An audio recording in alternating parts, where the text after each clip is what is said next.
कृष्ण की याद ने हमें मार दिया। कोई मरता होगा तलवार से, कोई मरता होगा जहर से। गोपियां बोली हमें तो कृष्ण की याद ने मार दिया, हम तो मर गई उनकी याद में। भगवान की याद में भी मरना करोड़ों जीने से बेहतर है, करोड़ों बार जन्म लेकर जीने से बेहतर है भगवान की याद में मरना। इसलिए सबकी याद में तो आप रह चुके, सबको याद करके देख चुके। अब भगवान को याद करो, ऐसे याद करो, ऐसे याद करो भगवान को कि विरह की अग्नि में भीतर के समस्त पाप जलकर समाप्त हो जाएं। जैसे चना, गेहूं, ये जो दाना होता है ना, इसे पानी में डाल दो तो अंकुरित हो जाता है, लेकिन तवे में जरा सा गर्म कर दो तो अंकुर शक्ति नष्ट हो जाती है। उसी तरह हमारे भीतर बार बार विषय वासना जन्म लेती है। आज हम लोगों का मन बहुत अच्छा है, आज मन भगवान में लगा है, थोड़ी देर बाद मन फिर चंचल हो जाता है, फिर कहीं और भाग जाता है, क्योंकि मन में जन्म जन्म का संस्कार है अंकुर होने का। जैसे दाना बार बार अंकुरित हो जाता है, तवे में गर्म कर दोगे तो उसके भीतर की अंकुर शक्ति नष्ट हो जाएगी, फिर वो कभी अंकुरित नहीं होगा। उसी तरह जब भक्त अपने परमात्मा की याद में अपने आंसू बहाता हुआ जब भगवान की याद करता है तो उस विरह की आग में, कौन सी आग में? उस विरहाग्नि में, उस विरह की अग्नि में हमारे भीतर, हमारे मन में जितने कुसंस्कार होते हैं, भटकने के संस्कार होते हैं, उस परमात्मा की विरह की अग्नि में उस मन के वो विषय वासनाओं का जो अंकुरण है, बार बार मन भोगों में, क्रोध में, विषयों में जो लगता है, उसकी अंकुर शक्ति नष्ट हो जाएगी विरह की आग से।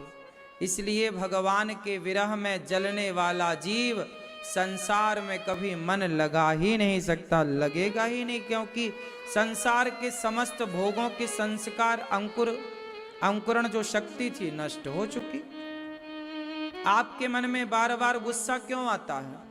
क्योंकि आपका मन अभी बार बार अंकुरित हो जाता है गुस्से की ओर। गुस्से का अंकुरण तो है ही है, गुस्सा तो आती है। आपको जरा स्त्री दिख जाए, जरा पुरुष दिख जाए सुंदर, तुरंत आपके अंदर काम वासना का अंकुर पैदा हो जाता है, वासनाएं जाग जाती हैं।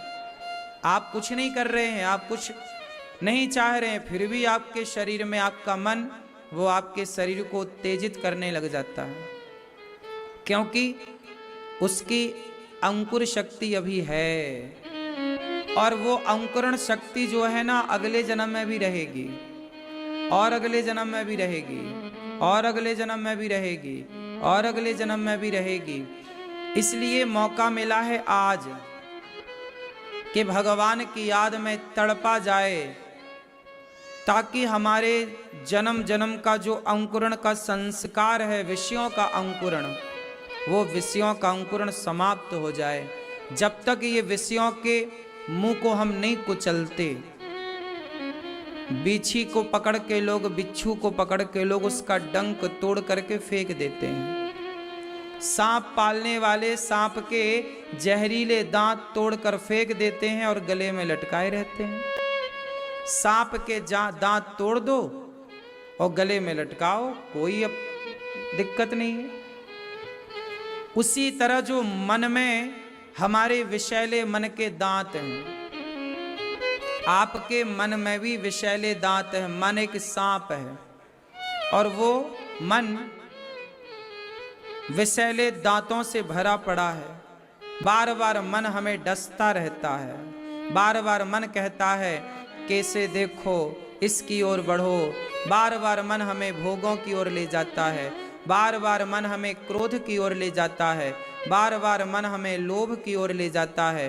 बार बार मन हमें संसार में उलझाए रखना चाहता है। ये मन हमसे कहता है देख तू हार गया, देख मैं जीत गया।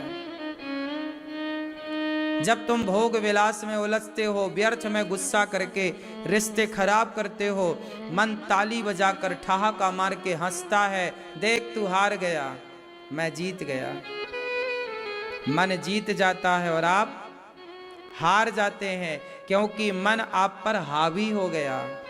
इसलिए बड़े बड़े साधक मन को हावी नहीं होने देते, वो विवेक से मन पर हावी रहते हैं। हे मन चल। इसलिए जो मन के विषैले दांत हैं, जैसे सफेरा जहरीले दांत तोड़ देता है सर्प के, उसी तरह साधक लोग, भक्त लोग विरह की अग्नि में जल करके और इस मन के विषयों के दांत तोड़ देते हैं, ताकि यह मन सदा सदा के लिए मन भगवान में लग जाए और मन का भटकाव समाप्त हो जाए। वरना ये मन आपको आज कोई पहली बार आपका मन भटक रहा है नहीं, 84 लाख योनियां तो पार आप कर चुके हैं। इसका प्रमाण है आपका ये मानव शरीर। 84 लाख योनियों के बाद ये मानव चोला मिलता है। तो यदि हमें मनुष्य शरीर मिला है तो निश्चित ही हम 84 लाख योनियां पार कर चुके हैं। और इस योनि में भी यदि सही राह पर नहीं चल पाए तो फिर हमारे सामने 84 लाख योनियां पड़ी हैं। फिर जाओ, कुत्ता बनो, बिल्ली बनो, गधा बनो, चींटी बनो, ये सारी योनियां पार करके बड़े भाग्य मानुष तन पावा, सुर दुर्लभ सदग्रंथ निगावा। बड़े भाग्य से मानव का देह मिला है, और जब मिला ही है तो क्यों ना इस मन के दांत तोड़े जाएं, क्यों ना मन को विरह की अग्नि में तपा करके इसके अंकुर को नष्ट किया जाए और सदा सदा के लिए बहिर्मुखी से हम अंतर्मुखी हो जाएं, भगवान की ओर बढ़ जाएं। जहरीला डंक बीछी का तोड़कर फेंक दिया जाता है। आप भी जहरीला डंक इस मन का बार बार भटकाओ। शरीर बंधन का कारण नहीं है, पत्नी परिवार बंधन का कारण नहीं है, संसार जगत बंधन का कारण नहीं है। जानते हैं आप लोग बंधन का कारण क्या है?